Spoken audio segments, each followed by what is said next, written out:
Hi, guys. We are just going to wait for a couple more people and then we're going to get going.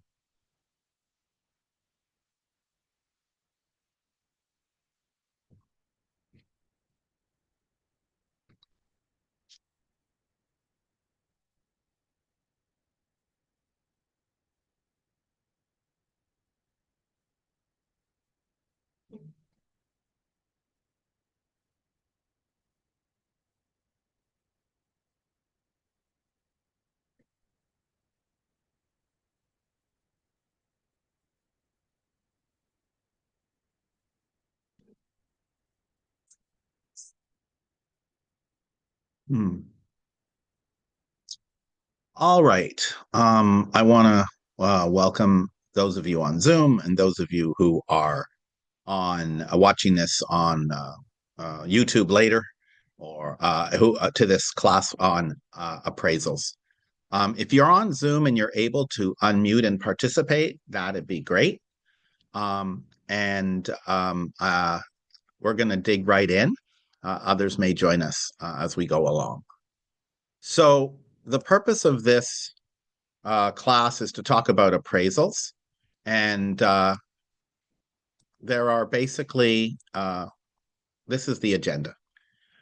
I want to talk today about what is an appraisal and who is it for, how the appraisal contingency actually works, how to protect your buyers around appraisal issues, how to protect your sellers around appraisal issues. I want to touch on something called appraisal bias, and to the extent that you are able, answer any questions that come up. So we're going to dig right in and start our discussion. So, what is an appraisal? An appraisal is simply a report about the value of the property. That's all it is.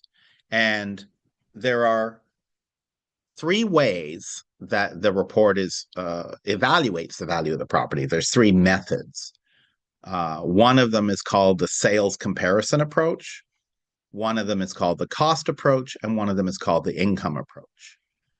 The sales comparison approach is the number one way that is used for residential sales, residential properties, houses, condos, townhouses, even multi-unit residential up to about 4 units. And what they do is they do very similar to what we do with the CMA. They look at properties that they consider similar, and then factor out the differences between those properties and the subject property, and come up with a valuation. Another way that appraisers work is based on cost. And what they do is they say, well, how much would it cost to rebuild the identical property on that lot today? The income method is used primarily for properties that generate income, like a mall, for example, or a multi-unit residential property where you're going to have cash flows from rents. And they use a formula of looking at the income of those properties versus the carrying costs of those properties to determine how much the property is worth. We do not see this much in the residential world, but the first two are used regularly. Something to know about appraisals is they are a snapshot of the value of the property at a specific moment in time. And market conditions sometimes change faster than appraisal than the date, like the date of the appraisal may go by and the market might be quite differently a month from that. So we have to remember that an appraisal is based on market conditions, based on what the appraiser thinks the property is worth at a specific moment in time. And that, as a result of it being time sensitive, it has a very limited lifespan. Once an appraisal gets more, especially in our market, in the where we sell in the East Bay and on the peninsula and in the city of San Francisco, the whole Bay Area, our market moves pretty quickly, and circumstances in March might be different than circumstances in June. So we have to keep that in mind as well.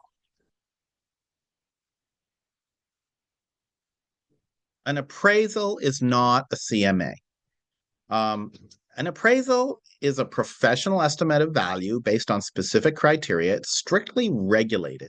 Appraisers have to get a certain licensing, and they cannot look at the same comps that you might look at when you are evaluating a property for a CMA, a comparative market analysis. What comps can be used is different for an appraiser. What counts as usable living space is different for an appraiser, and how you treat permitted versus unpermitted additions. So, for example, a person converts a garage without a permit to a three-bed to a bedroom. From a marketing perspective, from what a buyer sees, that extra use of the garage that way may have a lot of value. But if it wasn't done with permits, then the appraiser cannot count it as a third bedroom. That impacts what they think the property is worth because they've got to treat it like just extra space. So CMA is a estimate of value that we do, real estate licensee, and what we do is we look at the comps, we use our local expertise, we look at and we come up with a value. And there's a link in this presentation to a blog post about talking to the appraiser about the property and about typical discrepancies we see between appraised values and what CMAs are showing. But whether it's an appraisal by a professional appraiser on behalf of the lender, usually, or the buyer or the seller, whoever is ordering that appraisal, whether the appraiser it's done as an appraisal or whether there's a CMA, neither of those, when they come up with a valuation, that is not fair market value. You will hear the term fair market value. A CMA does not show fair market value, and an appraisal does not show fair market value, because fair market value is a very specific thing. What is fair market value? Well, it is what a buyer is willing to pay and a seller is willing to accept. That is fair market value. And sometimes there is a discrepancy between what a CMA suggests a property might be worth, or what an appraiser says it is worth, and what a buyer is willing to pay and a seller is willing to accept, which is why we have appraisal issues. So we're going to go into a sample appraisal report. I'm going to walk you through how to read these beasts.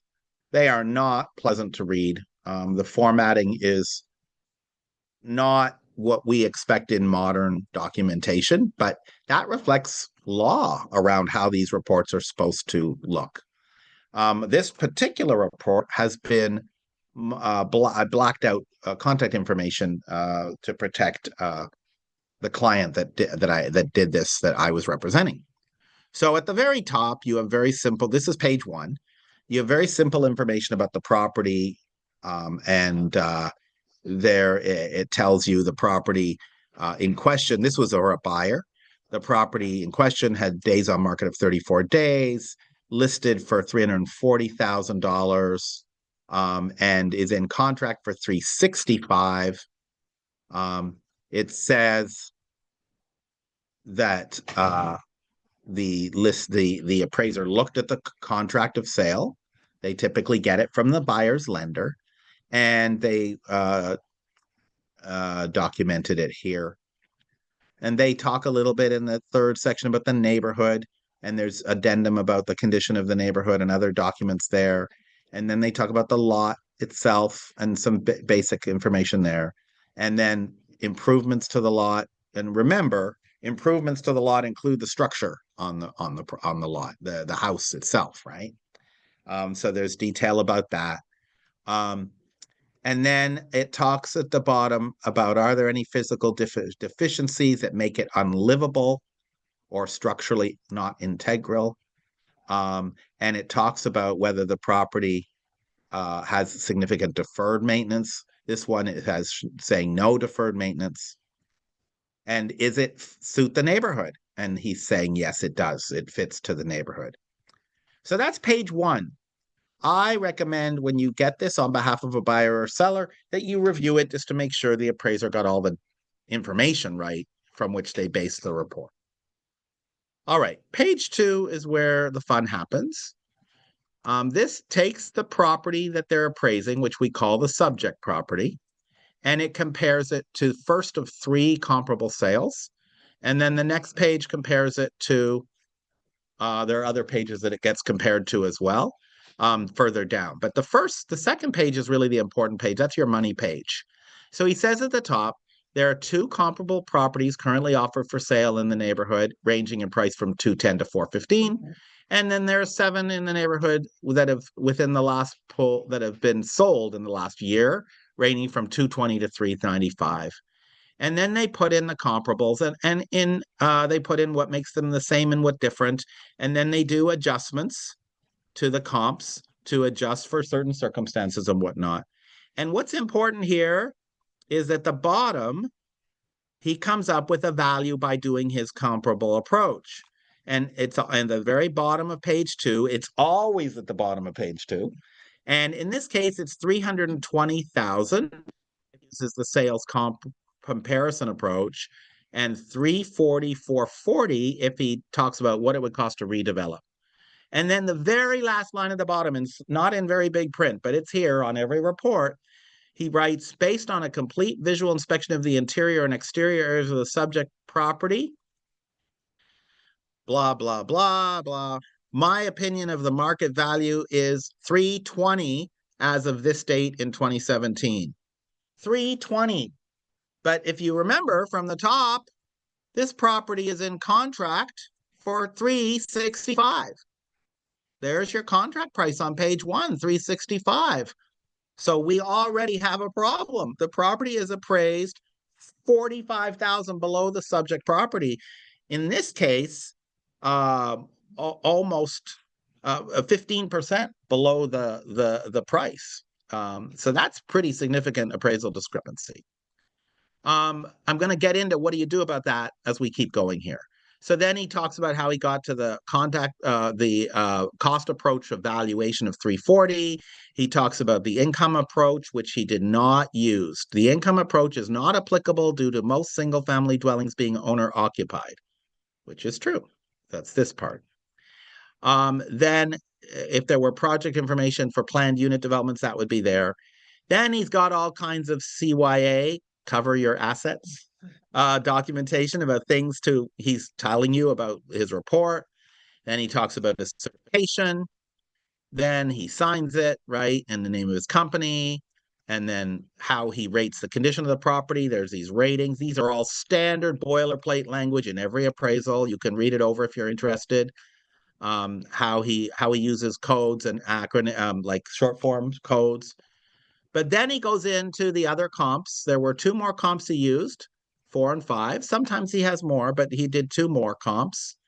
And then I had them about what he thought of the property, the condition, the market conditions, and everything, and why he's competent, okay, and everything he had to do to why he came up. And here's his pictures of the property that he took. It was a vacant house. And then after he shows you all his pictures of all the comps, and if this property shows you a map saying here's where the property is on what they call a plat map, right? And he does, if he did an aerial map, it would be here. He didn't do one. And then he looked at market conditions addendum. He looked at the market conditions that were in effect that helped him to come to his evaluation in that market at that time of why he found the price that he did. And then finally his certificate, well, not finally, his certificate, then his insurance, and then and then he did a map. He did a little floor map of the property. So it's a pretty complete report in terms of its content. But as you can see, it has a problem. It's 45,000 below the price. When you are looking at these appraisal reports, they're all going to look like this, and most of them will be as complete as this. But what you really want to focus on when you first get it is page 2. It's at the bottom of page 2 where they tell you what his evaluation of the price, reconciliation at the bottom of page 2, what he is giving it a value of. Then the next thing you want to do is look at the comps he's chosen.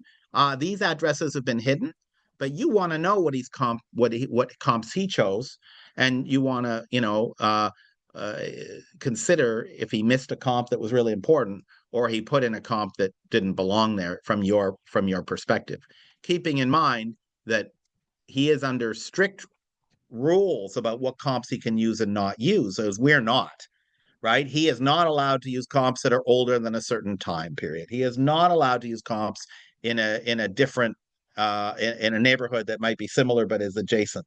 There's all kinds of restrictions on these appraisals. Okay, so now we've looked at what the report looks like. Let's go back and let's talk about. Let me see if I can do it this way.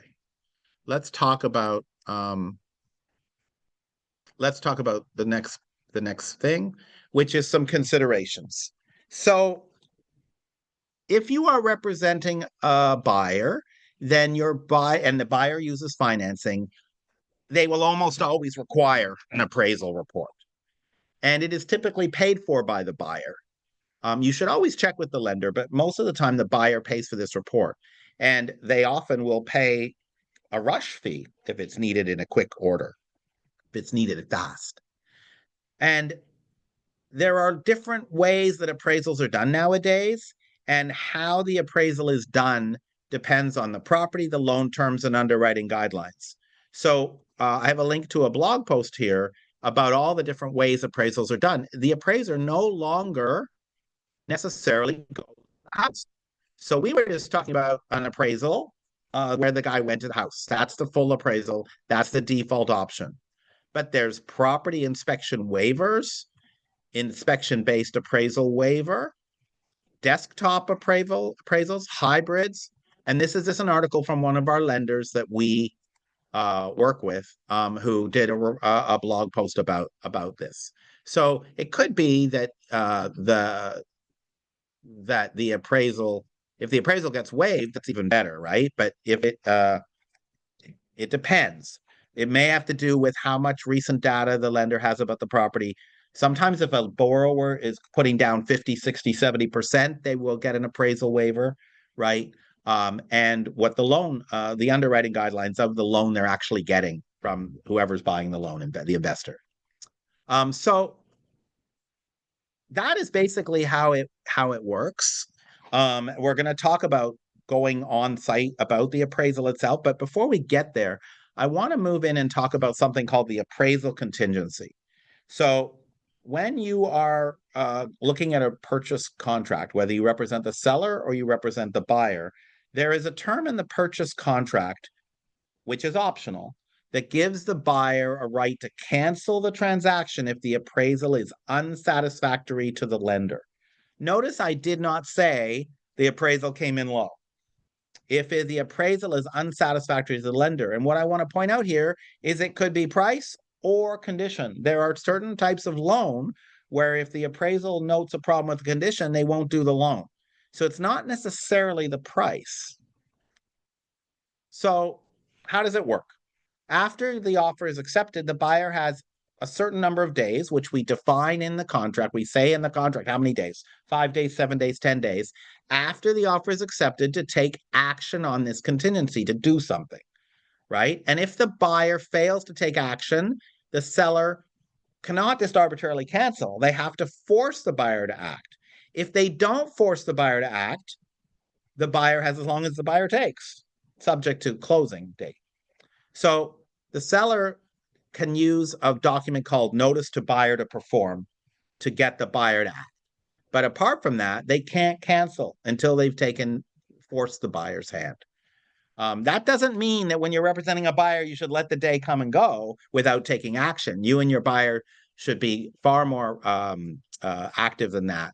But it does mean that this is how the contract works. Seller would have to force the hand. And even if the seller forces the buyer's hand, that doesn't necessarily mean that the buyer gets to keep the deposit either. We'll talk more about that.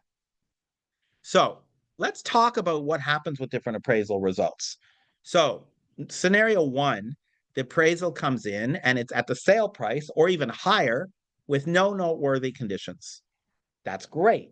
Your buyer or if you're a seller, the buyer and the buyer's agent will waive the contingency and continue with the escrow. Everyone's happy. The property was for $1 million with a 20% down loan, and the buyer lifts the appraisal that they have this contingency for at the time that their appraisal comes in. They're happy with it.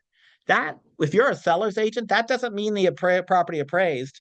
It simply means that the buyer was satisfied. But in case one, the appraisal comes in at the sale price, comes in at $1 million in our example, and they waive the contingency and keep moving along to get the keys, right, to closing. Now, the next condition is it doesn't appraise. It comes in lower. And either it comes in lower on price, or there are conditions that might concern the loan underwriter, the person who's managing the transaction. Yeah. So what is the issue for the, so you had an example of it happening? Do you mind sharing it? First of all, the appraiser had the purchase price wrong, and Wow. the square footage was also wrong. Yeah. Tax, well, it was a bit confusing because there was a finished basement and the square footage was reflected in tax records, but it wasn't in the appraisal. But once we got the proper purchase price, the appraiser magically came up 20,000. Yeah. And you were fine. Yeah. So this is why it's so important to look at that first page with all the property stuff to make sure the appraiser has his facts right. Because these guys, they're doing lots of appraisals every day. Some of them are more detail oriented than others. And they make mistakes. They're human beings like the rest of us, right? So what happens though in a situation where the appraisal comes in below the sale price or has conditions that may concern the loan underwriter? And we're going to talk about your scenario in a minute. What happens? So let's take our example. We have a $365,000 purchase contract and the appraisal just came in for $320,000, right? Okay. So what are the buyer's options? What are the buyer's options if the appraisal comes in low or it has condition issues? Number one, the buyer can waive the contingency anyway. If your buyer is flush with cash, they may say, forget it, I'll just pay the difference. We don't want to worry about it. It doesn't matter. You don't typically see that if it's 20% or less. We typically see that happen in very competitive scenarios, and we see it happen where the buyer is putting down more than 20% and just makes a decision, right? The buyer can cancel the agreement. If the buyer has this contingency in place, a problem with the appraisal of this nature, they can cancel. They can walk away. They can get their deposit back. Okay. The third thing the buyer can do is ask the seller in formal terms for an amendment to their agreement together. They can ask for it in 1, 2, or 3 ways. They can say to the seller, Mr. Seller, the appraisal came in $45,000 lower. I want you to reduce your price to $320,000. I'm using the example from the example appraisal from before. Another thing they can say to the seller is, Mr. Seller, the appraiser noted that you had a leak in a closet. There was a stain on the cedar floors in the closet. I'd like you to replace the cedar flooring in the closet so that we can satisfy the appraisal. Mr. Seller, we got this appraisal. It's really low. We need more time to consider our options. We want you to give us an extension of time for us to evaluate this appraisal beyond our deadline that we negotiated with you. So depending on the circumstances, you representing a buyer or you representing a seller may see 1, 2, or 3 of these options. You might see them. So that's where we need to be thinking about strategy, working with our buyers, and as a seller, talking about what happens if we get one of these requests. So let's just talk about the price scenario, because a lot of people get a little confused about this, and there's some math. So I apologize in advance for the math. Let's imagine a $1 million sale price with 10% down. So 10% down on a $1 million sale price is $100,000, $900,000 of financing. What happens if that $1 million sale price, the appraisal comes in at $950,000? That's $50,000 below. We have a problem. 5%, right? Excuse me. Why do we have a problem? Like, why do we even care about this? Well, the buyer's lender is only going to provide financing for 90% in our example of the appraised value. Why 90%? Because it's a 10% down deal. They're not going to base it on 90% of the sale price. They're going to base it on 90% of what the appraiser said. So if the appraiser says 950, 90% of that is 855. Now we know from the previous page that the buyer is putting in 100,000. So we know the buyer is only putting 100,000, which means a total of 855 from the loan and 100 from the buyer is 955. Buyer is $45,000 short. Now, what's interesting here is the appraisal came in 50,000 low, but the buyer is only $45,000 short. And that's just because of the math, right? They're still putting in the same 10%. They're still putting in the same 100,000. The 100,000 down payment didn't get reduced by 5%. So as a result, they're not ever short. As long as your buyer has greater than a 0% down, the buyer's shortfall on a low appraisal will always be less than the sale price versus the appraisal shortfall. In this case, $5,000 difference. So let's suppose that the buyer goes back to the seller. They might say, please remove the price partially or completely to cover the gap, right? I need you to reduce the price to 950 so that I am no longer I don't have to bring money to the table at all. They could ask the seller to make repairs. And they might ask the seller to grant a contingency extension. Now, why might they ask for more time? Not just to read it over, like I said before, but also they might be able to reduce their down payment so they have more cash to cover the shortfall. Okay, so they might want to dispute the appraisal with their lender, and they might want to get a brand new appraisal with their current lender or from another lender, even. All of those are potentially on the table. As we heard a little bit earlier, you can dispute the appraisal on the merits of what they describe, but in our example here, we're talking about disputing the comps, right? But anything you have that's a problem, if you find a problem with the appraisal and it's quote unquote material to the transaction, you can absolutely dispute it. And if the appraiser made a mistake, they'll fix it, like we had in the example. So there's a great article about buyer options when the appraisal comes in low, options for low appraisals. I encourage you to check that out.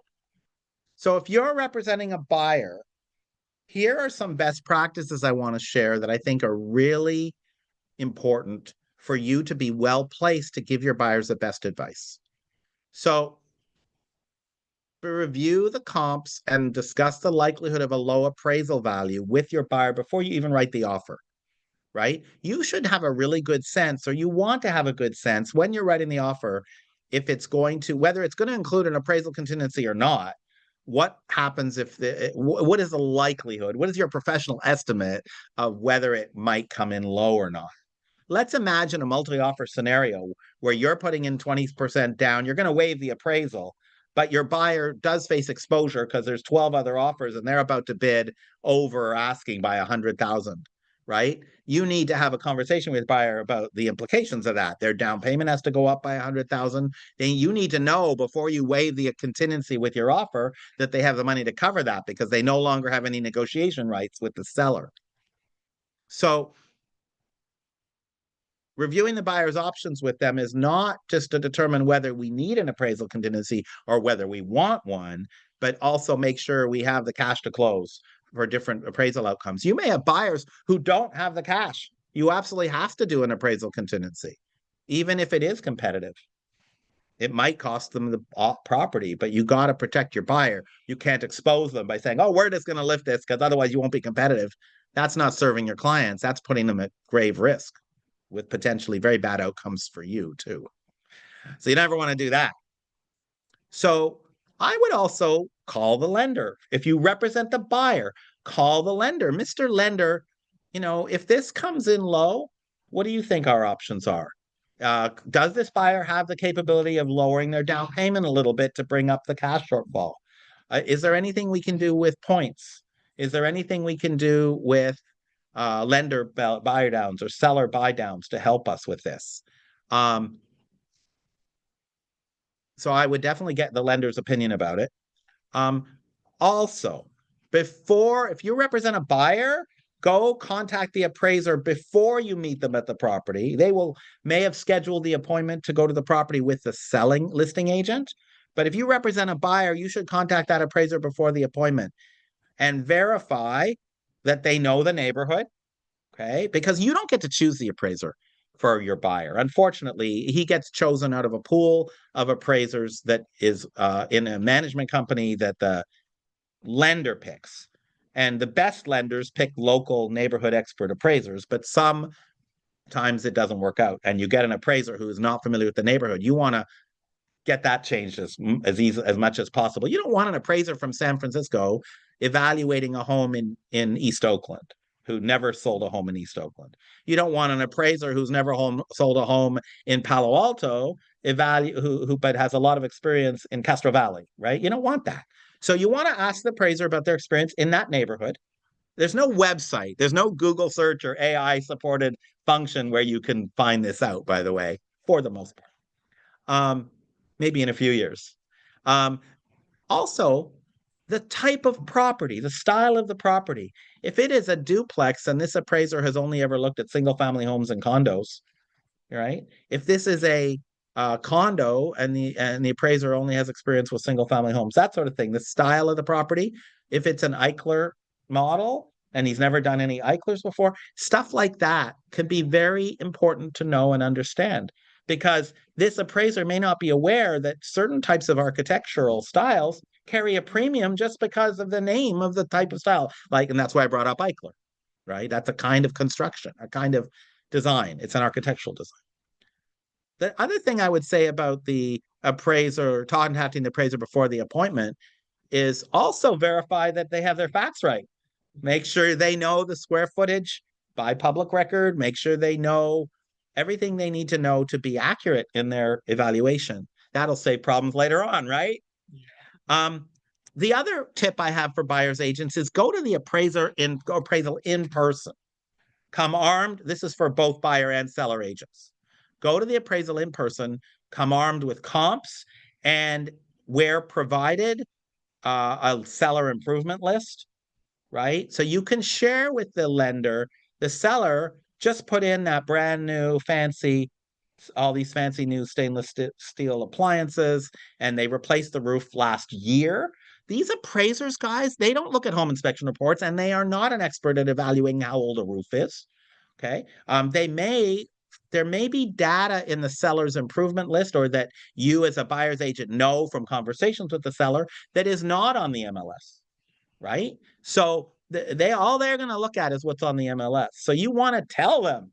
So you want to tell them because it might allow the appraisal to be more likely to come in at the price, right? Um, and so there are some suggestions. There's another blog post here about sharing comps with an appraiser. I recommend everybody read it. Stuff every agent should know, appraisal comps. Because this gets into that whole issue of what comps they can use versus which comps you can use. Okay. So the other thing is, if you're a buyer's agent, we already touched on this a little bit before. If it's a competitive offer scenario, you can waive your appraisal with the offer, or your buyer can choose to waive their appraisal contingency with the offer. Okay? And there's section 3L2 of the RPA just for that. But one of the things you need to be able to explain about section 3L2 is that your buyer can do a partial appraisal waiver. They can say right in the contract, Mr. Seller, so long as it appraises at least at 950, we'll come to cash with any discrepancy versus our offer price. Okay. Now, I do want to point out that if your buyer is using FHA or VA financing, there's limitations on appraisal waivers. And that is discussed in the FHA amendatory clause that has to go with every buyer offer on an FHA or VA financed loan property. And this is why you talk to the buyer's lender before you write the offer as well, because they will tell you this. You can't waive the appraisal on an FHA loan. All right. Now, let's suppose you represent the seller. So you're reviewing offers. You want to, if you're reviewing offers with your seller and the buyer's offer includes this appraisal contingency, you should review potential outcomes from the appraisal and the buyer's potential options that they might do with your seller before you accept the offer.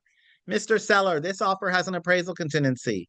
So their offer really looks good at $1 million, but if an appraiser disagrees and says the property isn't worth $1 million, this buyer may want you to pay the difference, right?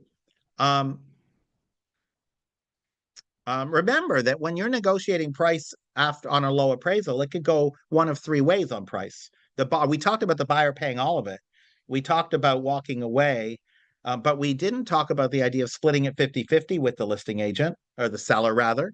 And we didn't talk about a scenario where the buyer says, hey, your property didn't appraise. I'm only want to pay you this amount. Sometimes a seller will still take that, will agree to that because they don't want to lose the deal. So if you're representing a seller, you also should attend the appraisal in person, and you have even more incentive than the buyer's agent to have comps and a list of seller improvements. In fact, strategically, the listing agent has a higher incentive to make sure the property appraises than the buyer does when an appraisal contingency is in place. So if you have a situation where the buyers waive their contingency, then it's balanced. But if you have a situation where the buyer has an appraisal contingency,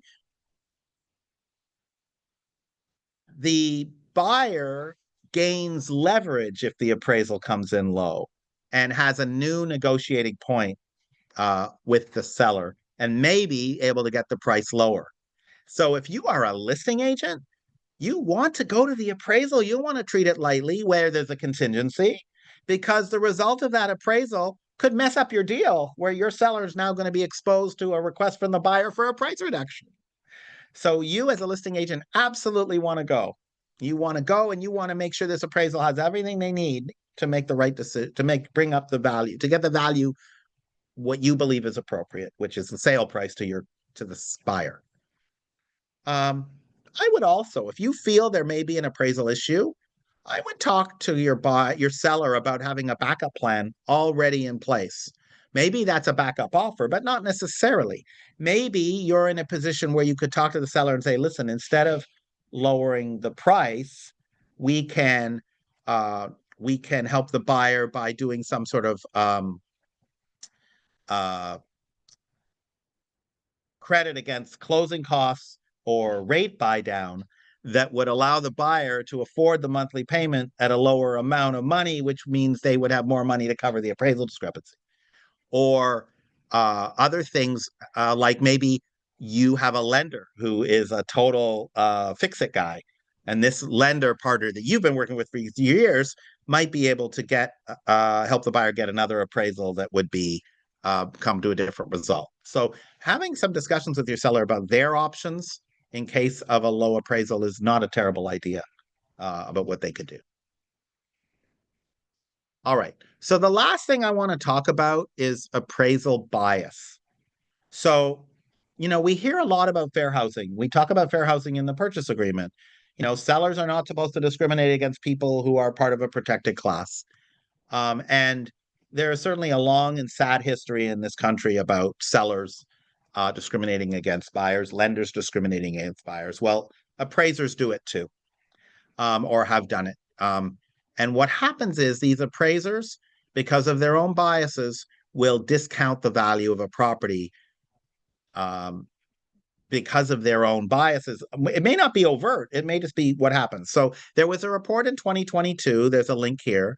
12.5% of appraisals for home purchases in Black neighborhoods and 15.4% in Latino neighborhoods came in at below the contract price. That seems like low percentages.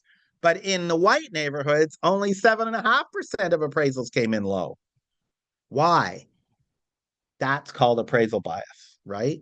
And now there is this thing called the Fair Appraisal Act Addendum, and it talks about your rights as a buyer's as a purchaser of property or as a seller uh, to take action if you're not happy. There's a whole complaint website for complaints as well as a phone number. You can complain about the appraisal, but you know, um, but it's a real problem, and sometimes it can really mess up a deal. And so um, it's important to be sort of cognizant of this potential problem. And I think if you're a buyer's agent and you have reason to believe there's been overt bias, to to file this complaint, to let the Department of Real Estate know, and not to just sort of, oh well, sorry, your appraisal came in low. The other thing I would say about this is this is the reason why sellers ask owners who are living in the property at time of sale to remove photographs of family and remove certain types of wall art, certain types of religious paraphernalia. This is why, because they're worried about people making judgments about them and the house because of how they perceive the person. So it's a problem. There are three classes, or two classes and a documentary that I strongly urge you to look at that gets into this. And the first one is called Unconscious Bias in Real Estate. That's a Keller Williams class. The second one is called The Color of Real Estate. That's also a Keller Williams class. And then, if you guys aren't aware of it, there was an amazing documentary that Newsday did about 3-4 years ago where they uh, talked about bias in Long Island, and it was more about real estate agents than appraisers. But it's a really good documentary. It's worth watching about the bias that we bring in completely unwittingly into our conversations with buyers. All right. There have been two of you on Zoom. We have a person here in the room. Do anybody have any questions? Is the finished basement typically included when they do the appraisal? If it is on record and permitted, but the appraiser isn't checking permit history. So the question was, is a finished basement usually included? If the appraiser is aware that it is done with permits, then they absolutely should be counting it, okay, as living space for the purpose for which it was designed, including bedrooms. The problem happens is that first of all, the appraiser has no idea what's permitted and isn't permitted. So they may discount it and just assume that it was done without permit. Or they won't ask they sometimes they won't ask the question. So if you're a listing agent or a buyer's agent, if you've got permits that show that little bathroom that they built at the back of the house is legit, you want the appraiser not to have any questions about that. It actually doesn't even matter if it was done beautifully or done terribly. It doesn't matter. As long as it was done with permit, that's the important thing. The reason people don't do things with permits is because they don't want to pay higher property taxes, because certain improvements at a home will trigger a property tax reassessment. Plus another reason why people aren't getting permits is because the cost of getting permits and the time delay brought into the situation by getting permits is getting onerous in certain cities in the Bay Area, such that a seller says, screw that, I want to go to the market May, not next September. I'm not going to wait for the city to come out and approve my kitchen remodel, right?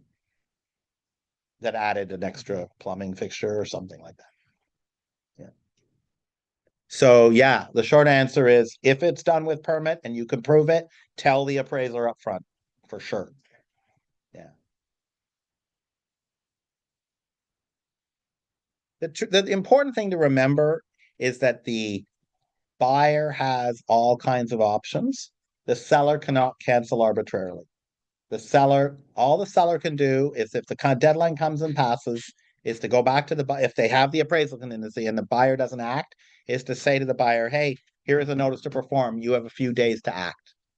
But a good buyer's agent won't let that happen. A good buyer's agent will say, Mr. Buyer, here's what our choices are. What do you want to do? And they have options.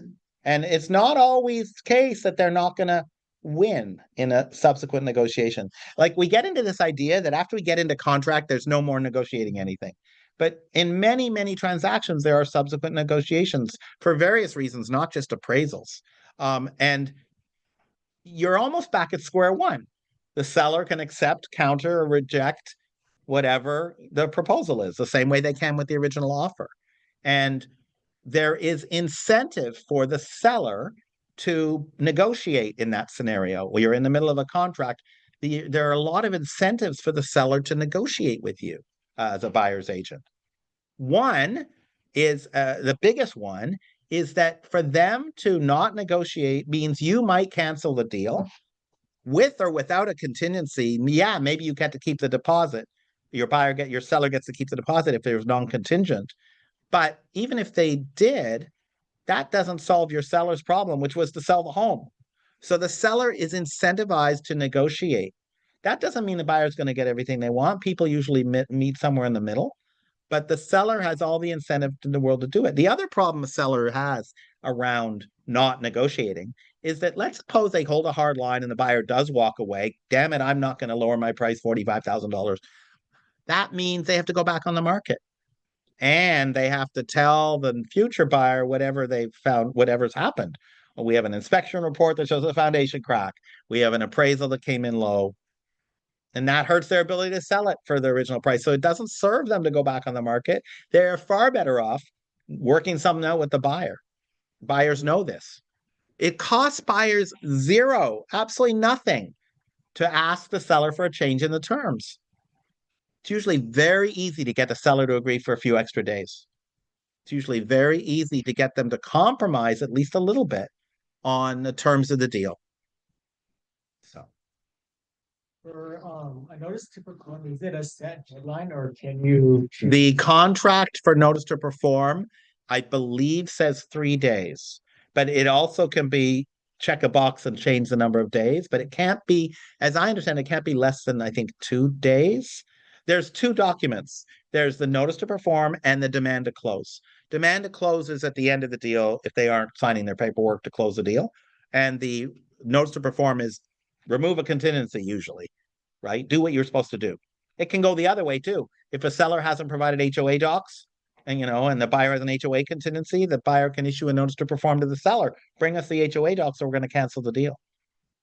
And under those terms, if either side if the buyer cancels the deal under the terms of the contract that allow for a notice to perform, the buyer always gets their deposit back. So the contract really gives the buyer a lot of leeway to negotiate. Now, I'm not saying buyers should take advantage of sellers. I'm just saying that the power in the relationship is with the buyer. Here's what I like to say to my clients. Until your offer is accepted, the seller has all the power. Once the offer is accepted, your offer is accepted, you have all the power. Yeah. This QR code on the screen is to get a copy of a PDF copy of the presentation slides, which has all those links in it. So if you click that and you just fill a quick form, and the folks on Zoom or on YouTube, you can do it too. We will send you a copy of the presentation slide. Anyway, any other questions? Either in the room or on Zoom? All right. Well, that's all I got, guys. Thank you so much for your time today. Thank you.